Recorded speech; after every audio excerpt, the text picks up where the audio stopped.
Olá, irmãos, e a paz do Senhor. Meus irmãos, entre os nomes de muitas pessoas, tem um que está sendo colocado frequentemente em crianças do sexo feminino. Este nome é Tabata.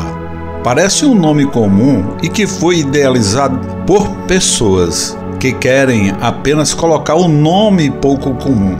Mas de onde saiu esse nome Tabata? Tabata foi um personagem bíblico, uma pessoa caridosa que fazia coisas, especialmente roupas, para os necessitados na cidade em que morava. Esta cidade era Jope. Devido às suas caridades, depois de morta, voltou a viver, quando foi profetizado por Pedro, discípulo de Jesus. E Jope é uma cidade na costa do mar Mediterrâneo. Tabata, muito conhecida por suas boas obras e atos de amor aos pobres, ela era muito amada na comunidade de Jope. Quando ela adoeceu e morreu, os crentes que conheciam Tabata ouviram que Pedro estava na cidade vizinha de nome Lida e o chamaram. Tabata é um belo exemplo de como devemos atender às necessidades daqueles que estão ao nosso redor. Os cristãos devem continuar a se lembrar dos pobres, como está em Gálatas capítulo 2, versículo 10. Parte da religião de Deus, nosso Pai, é positivo cuidar dos órfãos e das viúvas em suas dificuldades. Este era o tipo de religião que Tabata praticava. Também vemos na história de Tabata como o corpo de Cristo funciona como um todo. Estamos unidos em Cristo. Por ser muito querida, os crentes daquela cidade lamentaram a perda de Tabata como se fosse um membro próximo da família. Que lição aprendemos? Não haja divisão no corpo, mas que os membros tenham igual cuidado uns pelos outros. Se um membro sofre, todos os membros sofrem com ele. Tabata era uma delas, e a sua ausência deixou um enorme vazio em suas vidas. A Bíblia não diz especificamente que ninguém, até os seguidores de Pedro, esperavam que Pedro ressuscitasse Tabata. Mas quando aconteceu, até os incrédulos passaram a crer no poder de Deus, otorgado aos seus seguidores. Quando Pedro chegou à casa onde estava o corpo de Tabata, havia muitas viúvas chorando. Todas elas mostrando a Pedro as vestes e outras roupas que ela tinha feito enquanto ainda estava com elas, em uma evidência tangível do serviço amoroso de Tabata.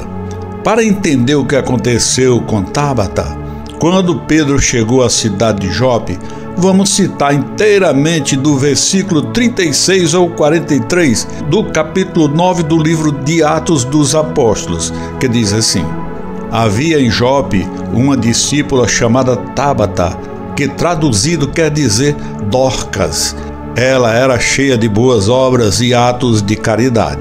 Naqueles dias, ela adoeceu e morreu, e depois de lavá-la, a depositaram num quarto superior. Como a cidade de Lida era perto de Jope, os discípulos, ouvindo que Pedro estava ali, enviaram 2 homens a ele, rogando-lhe: venha até nós sem demora. Então Pedro se levantou e foi com eles. E quando chegou, o levaram para o quarto superior. Todas as viúvas o cercaram, chorando e mostrando as túnicas e outras vestes que Dorcas fizera enquanto estava com elas. Mas Pedro, tendo feito todos saírem, ajoelhou-se e orou. E voltando-se para o corpo, disse: Tabata, levanta-te. E ela abriu os olhos e, vendo Pedro, sentou-se. Ele, dando-lhe a mão, a levantou. Então, chamando os santos e as viúvas, apresentou-a viva. Isto tornou-se conhecido por toda Jope, e muitos creram no Senhor. E ele ficou em Jope muitos dias, em casa de Simão, curtidor. O que aconteceu em seguida é prova de que o nosso Deus é cheio de poder glorioso e irrestrito. Trazer Tabata de volta dos mortos não foi feito por causa dela mesma. Pedro sabia que ela estava no paraíso com Jesus e que sua vida após a morte era preferível à sua vida na terra, como está em Lucas capítulo 23, versículo 43. O motivo de Pedro, pelo menos em parte, para ressuscitar Tabata pode ter sido por causa das viúvas e de outras pessoas em Jope, que precisavam da ajuda que ela poderia fornecer. A ressurreição de Tabata também foi um dos principais motivos pelas quais tantas pessoas em Jope creram. Este milagre realizado em nome do Senhor levou muitos à fé em Cristo. Amém, irmãos, e fiquem com Deus.